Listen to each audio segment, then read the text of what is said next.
I like me crab and me callaloo. I don't like no mulligan stew. I like to be on the open sea. Believe me, that is the life for me.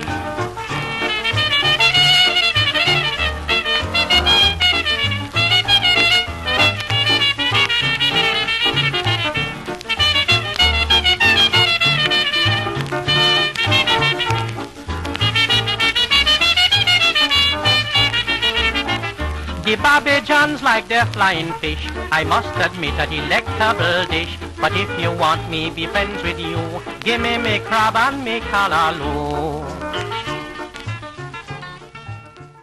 We are at Richmond intake, where we have seen the complete intake being devastated by the flood.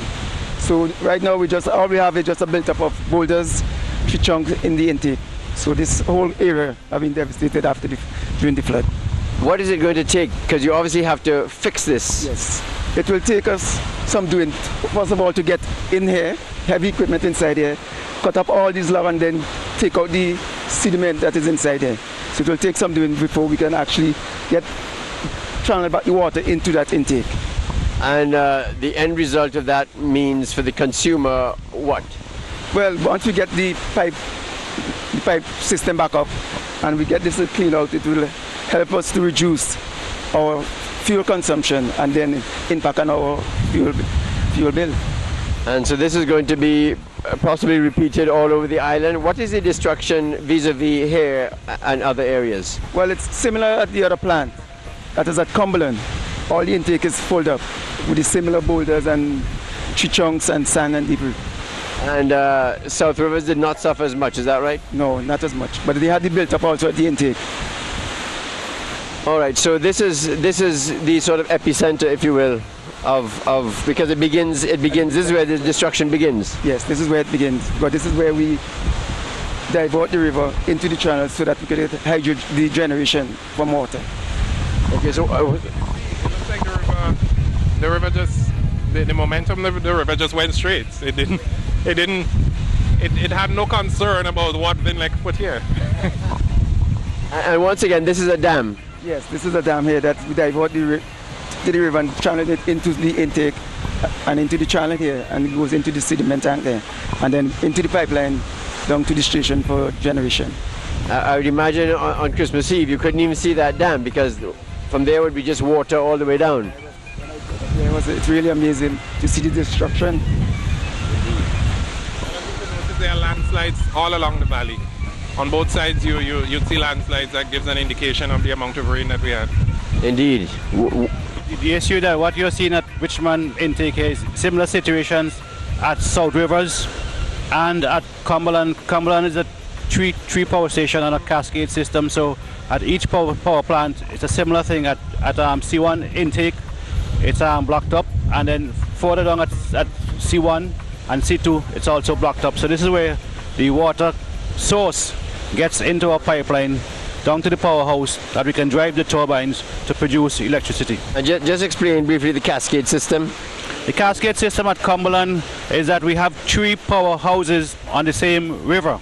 The first one up at the headworks is at C1. That's Cumberland 1. That's Cumberland 1. Cumberland 1 gets its water intake from 2 sources at Convent and also at Hermitage. And then after Cumberland 1, the water from Cumberland 1, in addition to what comes from the river, goes to Cumberland 2 at Spring Village. And then the water from Cumberland 2 goes to C3, which is at Cumberland proper. That is the station that you normally see when you drive to go to North Leeward. So it's a cascading system where the water from one station feeds in to the other station. So the water is basically used 3 times to generate energy. And what was the destruction to C1, C2 and C3 relatively?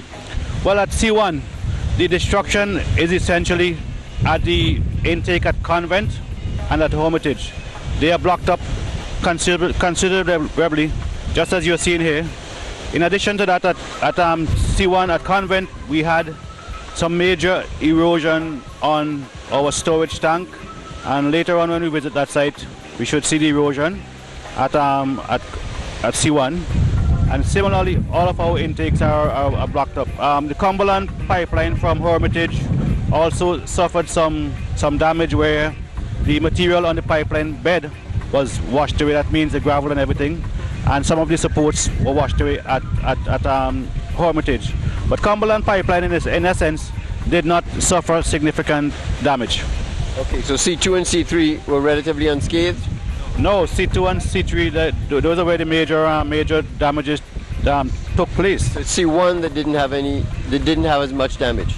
Right, C1 powerhouse itself did not have any damage, but we had damage to the intakes at Hermitage and at Convent, and some minor damage on the Hermitage pipeline as well. And there's no cascade system anywhere else, South Rivers or Richmond? No, South Rivers and Richmond are essentially one power plant. There is no cascade system.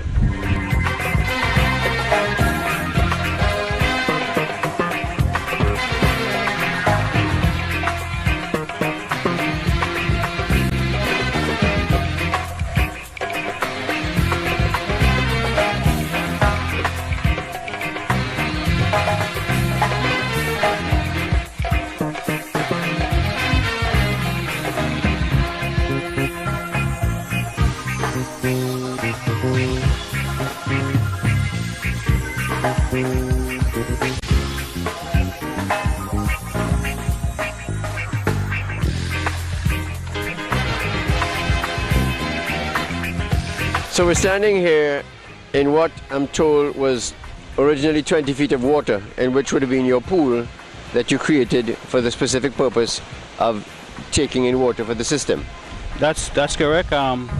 This is the intake that we take the water from the river to what we call a diversion, where the water comes in here, and basically it's sort of settled. Any sediments, heavy sediments, is taken out of the water, and then it goes into the intake channel, that concrete channel, and it goes down to our settling tank, where further sediment is taken out and then into our pipeline.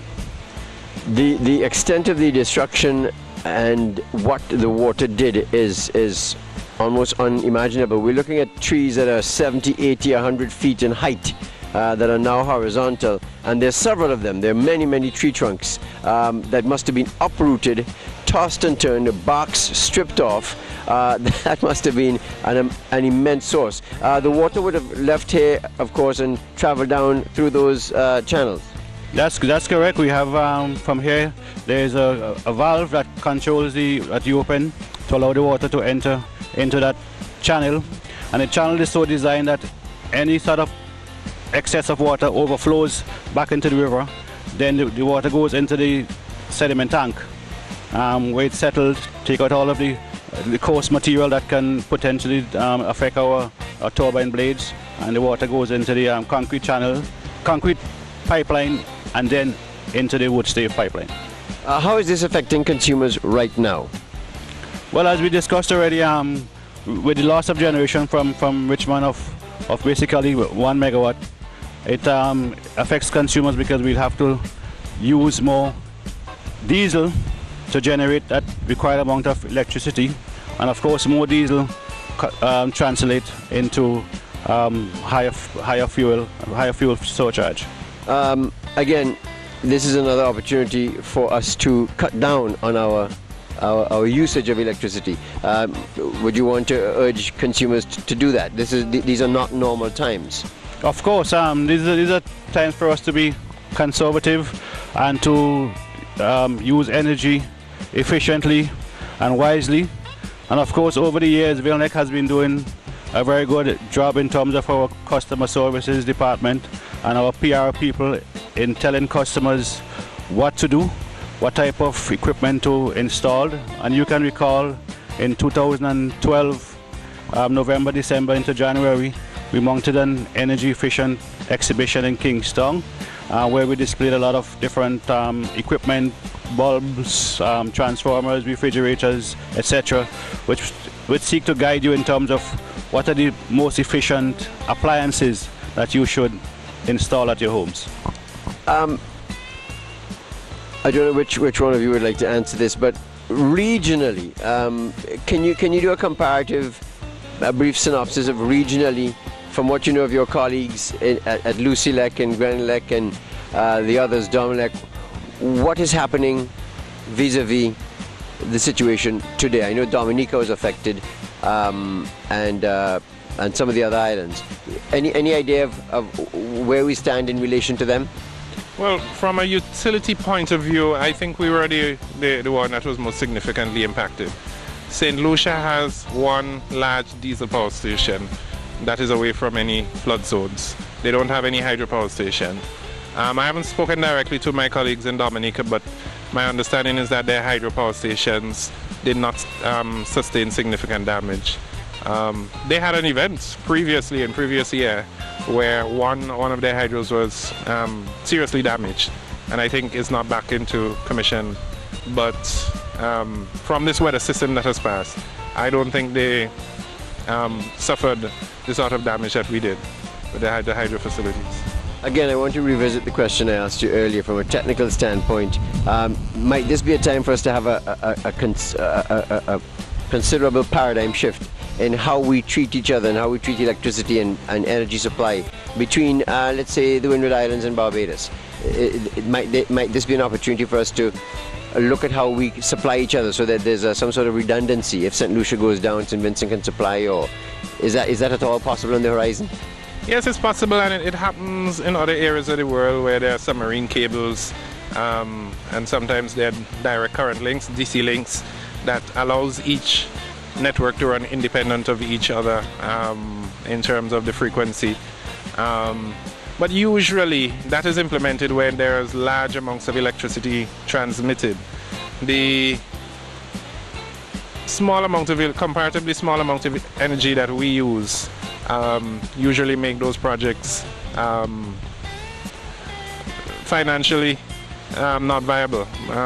We have looked, for example, at least 2 occasions within the last 10-15 years, I think, at interconnecting to the Grenadines, and it is technically possible, but then when you consider the amount of energy that is used versus the investment that is required, in most cases, there's one marginal case that we are looking carefully at between Beckway and St. Vincent, but when we get down to the small islands, the money that you need to come up with to put those submarine cables really you cannot pay back for the project until there is more consumption on the islands. So right now, St. Vincent, really and truly, Grenada, St. Lucia, we don't use a lot of electricity compared to other places, and taking a submarine cable among the islands is something that you have to seriously consider. You have to look at the cost very seriously.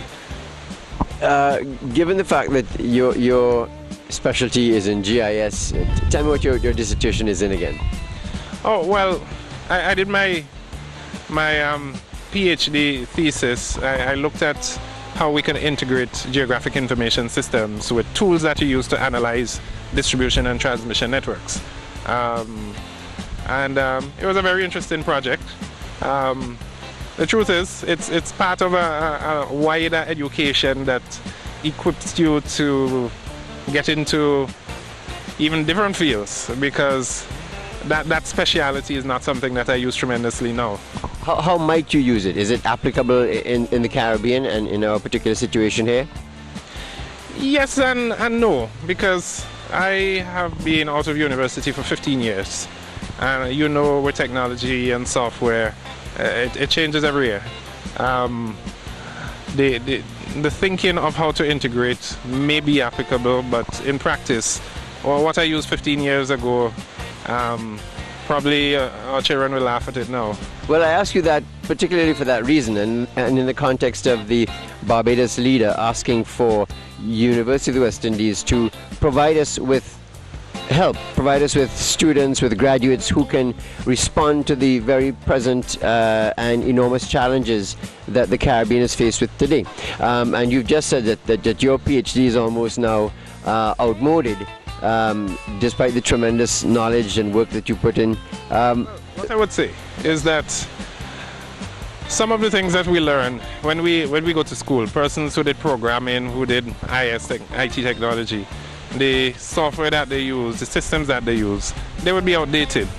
But the education that they received and the ability to do research and study and consider things that It's still viable. It's still viable. So what do we do then? How do you comment on that request by the Barbadian leader for you to provide? Because clearly we are in need of some innovative answers.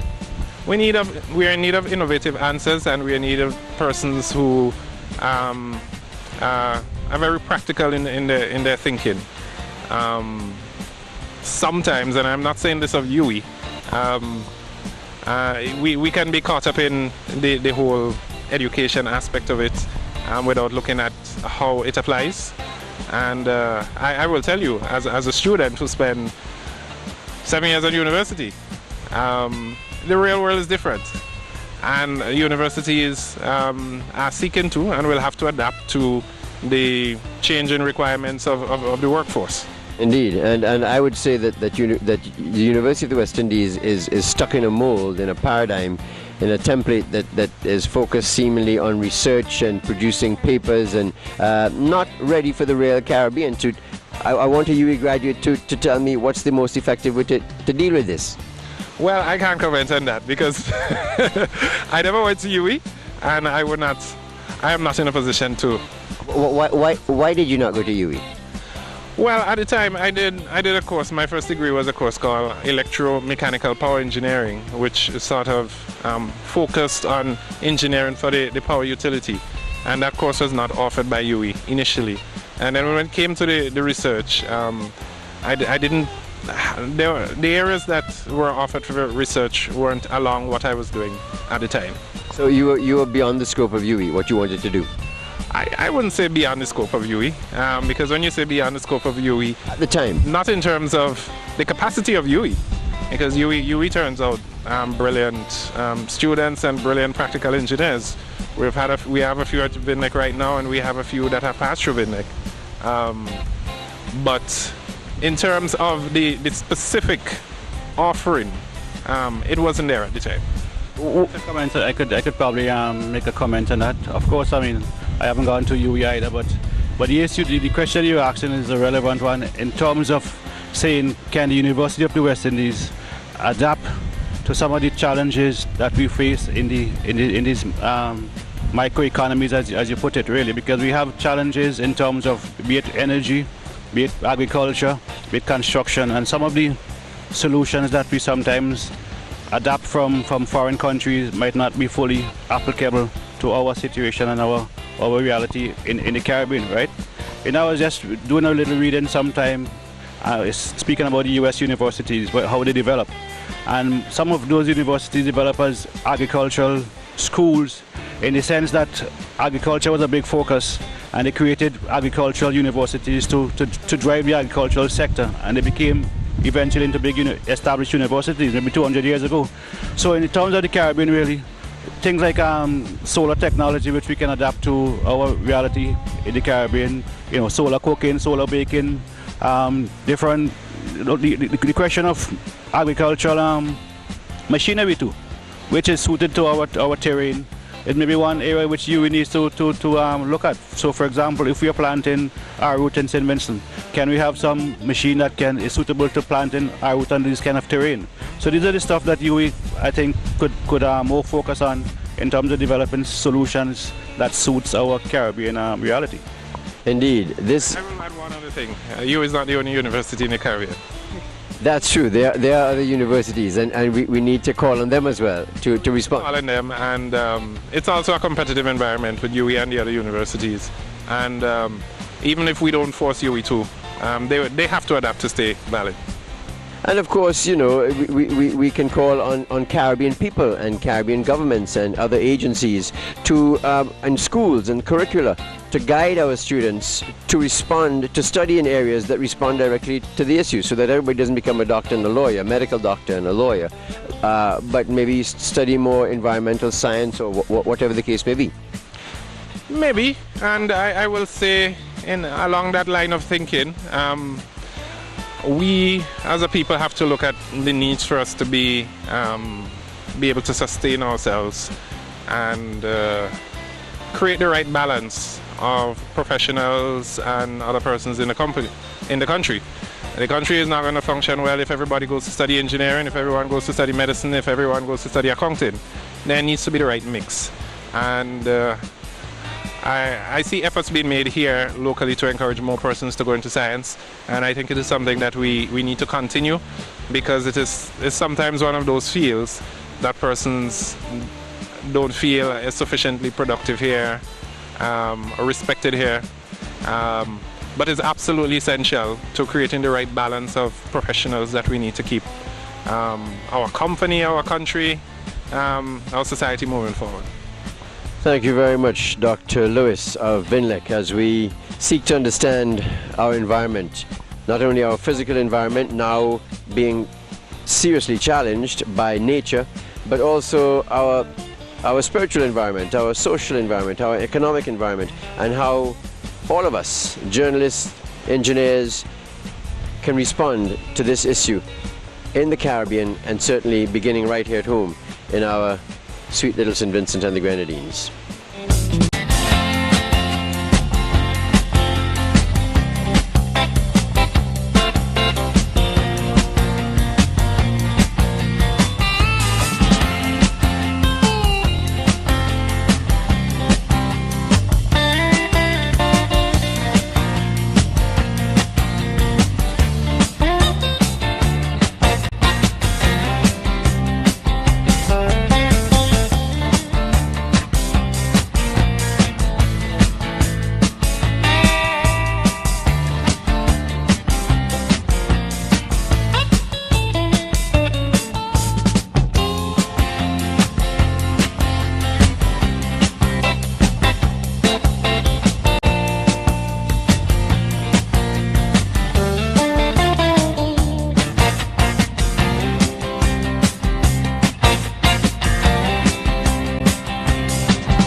Into the Cumberland Power Station. In fact, we're not at Cumberland, we're in Spring, but it's associated with the Cumberland Hydro Power Stations. It's called C2, Cumberland 2, I'm told. And what we're seeing here is nothing compared to what it was on Christmas Day and the days immediately after the flood. We're going to show you some photographs of that. But what we're seeing today is after the cleanup activity. Briefly describe to me what this looked like, immediately after the floods. Well, essentially, as I said, we're in the C2 powerhouse. We see there are two turbines here, and then also there's all these switchgear equipment. So basically the flood waters and the mud and debris came into the station. It was about 3 feet high water, and then it left a trail of mud in the station 5 inches over the entire floor area of the station, and also in the trenches that you can see, which are covered by this green metal or blue metal sheeting. It was just totally we will say unbelievable in terms of what the water did. Did the generator itself sustain any damage? I mean, I'm looking at it just encased in a grey casing, so I can't see what's going on here. But did you sustain any damage at all with this generator? Well, we don't believe we sustained damage with the generator, but we know mud got into the generator, because when the casing was taken off, even though I didn't see it for myself, I saw pictures of silt left in the windings of the generator. So there's some of the, well, this is the alternator section, and that's the turbine section. The turbine section is lower down. We'll take a walk down there just now, yeah? Yes. Yeah, we saw mud in sections here. Now we know that these were running shortly before the flood. We believe they shut down before the flood because we believe that they lost their water supply. So they should have been stationary. And once they were stationary, we don't suspect there would have been too much damage, even though there's usually heat in the alternators and the windings. But we're cleaning and we're testing, and we'll know if there has been any serious damage. But first indications suggest that there is no major damage. So good. It's a good time because we were talking about the whole principle of hydro and how it works. We're talking about water being channeled through your pipe and coming down with enough force to turn the turbine. So let's look at what that turbine looks like, and if you can show me the actual space where the place where the water actually comes in to turn the turbine. Is that inside the building or outside? That's inside the building. So first of all, we're speaking about a hydroelectric plant. So first of all, we have to talk about what is called the prime mover in power generation technology. We have what is called a prime mover, and then we have the generator. So here we're looking at what is called the casing. This is a spiral casing for the turbine. This is a Francis turbine. And when we go on the other side, you will see that the water comes into this casing. And you notice that the casing, the geometry of the casing, the volume decreases as it goes along. Because essentially what happened, the water comes into this casing, and inside of this turbine there are what they call wicket gates. It's like a flap that opens and closes. You can adjust it to whatever level. So the water comes into that flap and drives the wheel of the turbine. So as it goes along, there's less volume of water here. More pressure. Less volume of water coming in because some of it already gone onto the turbine. Oh, I see. Right, and it drives that turbine, and you can see the shaft, if you call it that. And then this is the flywheel. This is the flywheel that generates the energy. Okay. The inertia, the energy to drive the alternator. And this is the the electricity producing part of the generator, as it were. This is where you have this coil moving through a magnetic field and producing alternating current. That's correct. And if you look there, you will see some wires, some lines, about 6 lines coming out of the alternator. That's where the power comes out after it is produced inside of here, and it comes out here and goes to our switch gear inside the station, and eventually goes outside to our transmission lines. So I'm seeing actually something that looks like another turbine. So are we actually in 2 stages here, or is this a separate generator? Sorry, Chester, if you could come back. Oh, okay. Before we get that question answered, if you point your camera there, you could see some evidence of the debris, the dirt that came into the alternator. So you can see that. So you still have some cleaning to do, it looks like. Yeah. So I was asking, is that a separate generator down there? That's correct. This is a separate generator. Both are identical. Okay, so unit 3, and it's functional. Well, it was functional before that's what I mean. Oh, of course. It's functional. You just have to assess to see the state of the damage that was sustained. We are in that process. Do you run both simultaneously when you're operational? Well, we run both. Of course, depends on the availability of the water. So, if it's in the rainy season, we have a lot of water, then we'll run both. When it's the dry season, depends on the amount of water we have in the river. You just run one? Just run one, most times. Okay. So as you were saying, when the thing is up at its peak, then both would be running, of course. That's correct, yes. What about the switchgear? Any noticeable damage that took place? We had some electrical equipment on the water. The governor controls for the units, one of them sustained some damage, which has been repaired at the moment. And we had to remove some of the metering and the protection relays, which were also underwater by the flood. And these would be cleaned and tested to see if they're still working, and if not, we'll have to replace them. Okay. So perhaps you can go outside and look at what you described to me coming in as a substation. Yes. So perhaps you can just walk outside and you can tell me what that is all about. Tell me what a substation does. What is it? Well, this substation in particular, it links 3 of the hydropower stations to our transmission system. and it also links the rest of the network on the north-western side of the island with a transmission line straight down to the Lomans Bay Power Station. So there's a line that comes in here from Lomans Bay, and there are two lines, one that leads to the hydropower station, two other lines, one that leads to the hydropower station at a higher elevation, which we call Cumberland 1, and Cumberland 3, which is at a lower elevation. In the middle one here? Yeah, we're in the middle one. So the transmission line comes in from Lomans Bay here, and then the transmission lines, two additional transmission line links the other two power stations in the Cumberland Cascade.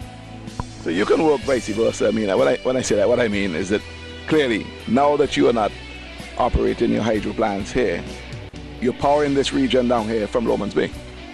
Well, this facility is actually offline right now, and we have had to power the region through a long distribution line from Lomans Bay, which is not ideal, but we didn't have a choice, because some of the protection devices that I showed you inside, which were underwater and are being tested, they offer protection, electrical protection, to this power station. So if there is a bird flies across a line, or a line falls or is shorted, those devices will tell breakers, we have 4 breakers here, to open and isolate the rest of the network from the problem. And those relays are being tested right now. So this facility at the moment is dead. And that's why we had said earlier, when we had spoken in the car, that we had to bypass the power station. We bypassed this, and we bypassed the power station at Cumberland 3 and took the distribution line straight from Lomans Bay straight to Richmond. So it's not an ideal situation really, because should something happen on that transmission line between you will lose Lomans, you're going to lose it, and because all your eggs are now in that basket. Correct. Yes, we have no redundancy at the moment. So what we're looking at here is that we see the pipeline. This is a steel pipeline. It's 36 inches in diameter. It comes from C1 that we spoke about, and the water comes in and enters the powerhouse building. And when it comes into the powerhouse building, this one line basically diverts in two, one going to each turbine, as I showed you. And then, of course, the water will drive this wheel. So think of those paddle boats or river boats where we have that paddle or wheel spinning. It's the same kind of concept, really. The water will spin a wheel, and that wheel eventually will drive the alternator, which generates the electrical energy. I should ask you, what damage, if any, did you sustain along this Cumberland line? Did you sustain any? Yes, we sustained damage to this pipeline, and this is one of the issues that will set back the recommissioning of this power station. Probably about 150 meters up the pipeline, there is a huge concrete block that has been shifted, and the foundation undermined by the river. And there is no way, we don't have any way of moving that block. So we are considering using it in the position that it is, or the alternative would be to blast it, which we're not planning to at the moment. So you're going to do a walk around. You're going to accept the fact that the block is there, and you're just going to walk around it. And we have to reinforce the area completely. For the sake of clarity, in case customers, viewers didn't get it, the concrete block is actually a part of the pipeline system. It's a cast, massive concrete block, which is part of the pipeline, not just a block lying around. So the footing of the block was eroded, and as such, the pipeline upstream and downstream is shifted, is uncoupled. So that's what it is. And what happens is that pipes from both ends come into the block itself. And that's why Ms. Ambrose, highlighted the fact it's not just a support or so on, it is part of the pipeline system. Okay, understood. So basically what we're looking at here is Cumberland 2, C2 as it's called, and it's out of commission right now. The sustained damage on the pipeline higher up in the river because of that block, as this concrete block as they call it, was shifted. And additional damage, I am told, plus the station itself, the actual generation plant, was flooded out. So large deposit of silt, which I understand, or I've been told that they're still cleaning and getting it ready for generation. So Crab and Callaloo here with VINLEC, looking at some large-scale damage. I have not asked Lois or Mr. Ambrose in terms of monetizing this whole damage that VINLEC sustained nationwide, and I'm going to ask that question now. If you have done an estimate, what's your total cost in terms of putting everything back to where it was prior to the storm? Okay, well, preliminary estimates, and I must say preliminary because in some cases we haven't had the time to fully quantify in great detail the reconstruction effort. We are projecting initially, preliminary, between $9 and $10 million worth of damage to get everything, all the facilities back up. Now, as time progresses and we work on some of the facilities and we finalize our plans, of course, our estimation process improves. But our quick assessment of the damage based on the bulk of the money is based on the damage that we saw at Richmond. That you saw is quite significant. The damage is between $9 and $10 million. And of course, I'm assuming you have good insurance. Yes, we have insurance. We have insurance. We're not sure exactly how the coverage will work out as yet. They have visited the site, and we are supplying them with information. But we do have insurance. Well, this is Crab and Callaloo, and we're doing our version of Wires of Rain, Ambush in the Night. We're going to make our way back to Kingstown. Compliments our host today, VINLEC. Chester and I did not have to thumb a ride, as it were, as we've been doing on our trips into the countryside, assessing the damage, money-wise and socially, that was caused by this Christmas event, what some people call the Christmas floods. We're looking at a section of the pipeline that feeds Cumberland 3. It's a steel pipeline section. It has some concrete supports, we call them pipe bridges, and we may have to implement this at other locations on our system. Why is that? Because the water would flow under the... It's more durable. It's more durable. The pipeline itself would not be subjected to flooding or landslides. And once we have a solid concrete base, we'll be able to withstand these events more in the future. There's a land far, far away, the King of Kings and the Lord of Lords, sit upon his throne and he rules us all. So Chester, we were graciously hosted by VINLEC and enjoyed our day, and we were able to see up close and personal the extensive damage that they sustained, especially with the pipeline that goes to the Richmond power plant, that hydroelectric plant that's fed by that pipeline that has its the catchment, I call it, yes. Area in Darkview, yes. and coming all the way along the Darkview River down into Richmond. Yes. Quite extensive damage. Mm-hmm. The implications, of course, is that power station is going to be out, according to Mr. Lewis, mm-hmm. that it will be out for 9 months to a year. Mm-hmm. So we would be without that source of generation, which means we're going to be burning some extra fuel. Which means costs are going to increase. Costs are going to increase. And we've just learned, days after doing that VINLEC has decided to absorb the costs. Absorb the costs that would have been a result of the loss of use of the hydroelectric plants, not just Richmond, but the Cumberland 2 and 3 that are out as well. Those power plants would have put some wattage on the grid, and that no longer is the case. So they have to burn extra fuel at Lomans, yes. to compensate for that.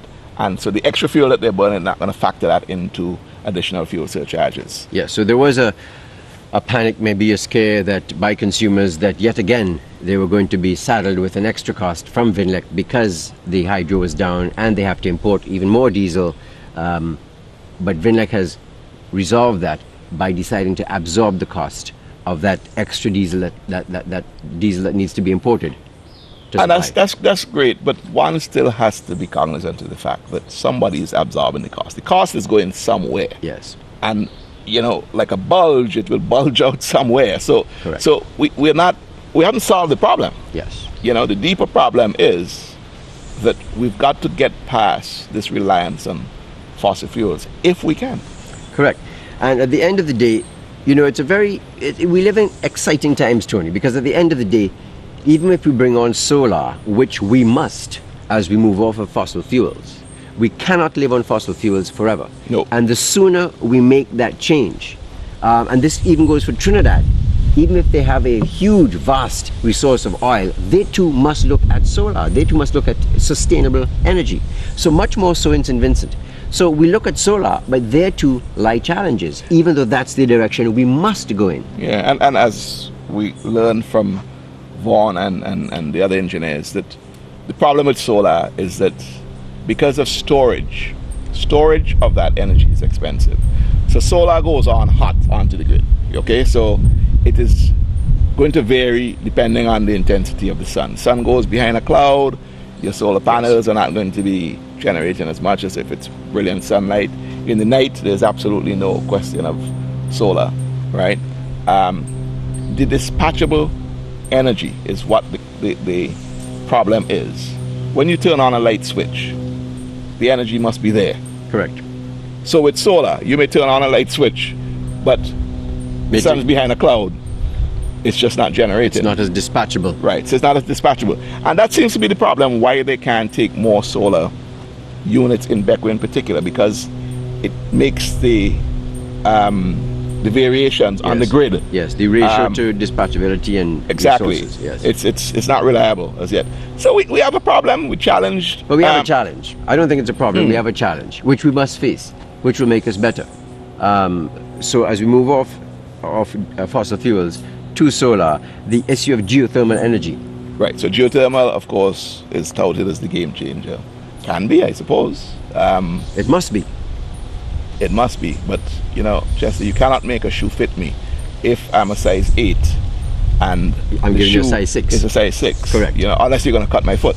Yes, but so we're caught between a rock and a hard place. If that's the case, where we must get off of fossil fuel. However, solar has sustainable energy, of which solar is just one expression, has its challenges. And geothermal, as Vaughan Lewis explained to us, we don't know yet what the exact costs to us will be. We don't. I think it's a finger cross situation. To be frank and basic, fingers crossed. Let's hope for the best. Let's hope that geothermal is actually something that we can mine in a cost-effective way. And as Vaughan Lewis is explaining about the levelized cost, which is really, you do the comparison between what will it cost me to generate the same amount of energy from fossil fuel versus the alternative source, okay? And if it's going to cost me above that levelized cost, then I've got to, you know, the consumer's not going to benefit, at least directly, from that standpoint. There are other factors, of course, because, as you say, we may have to bite the bullet and go for a source of energy that can be sustained throughout time. Let me give you a very painful story, and maybe we can wrap up with this. There was a gentleman I read about recently who was caught in North America. He went out into the woods, and his arm became trapped under a rock. Maybe you know this story. He took a rock, and he severed his arm. In order to free the rest of his body. Correct. Yeah. And I think we're in a situation like that. We're going to have to find a way to sacrifice some essential part of us, yes, or some part that's really not essential, but bite it's the very bullet useful. and Absolutely. bear the pain. And keep fingers crossed, but you know, as the Muslims say, pray to Allah, but tie your camel. Correct. Do the right thing, and do the thing right to get you to the next destination. And I think as we go out on this episode of Crab and Callaloo, and it was really about the VINLEC story, we thank VINLEC for hosting us so graciously, and I hope that we would have been able to show their publics the extent of the damage that they sustained, at least where we went, and try to understand VINLEC's challenges a bit more. But as we go out on this, let me give you the final word about conservation. Speak to your viewers about conservation. It's a simple practice really, but it takes discipline, and that is turn off lights, find out, get the information, go on the internet, call VINLEC, find out from somebody who knows how to become a better energy saving, and maybe energy serving individual. What do we do? How can I respond? Do I build a smaller house if I'm going to build? Do I find out... Buy the right appliances, etc. There are many, many things that we can do to be a part, to help VINLEC help us. Well, Chester, this is it from Crab and Callaloo, the VINLEC story. Good job.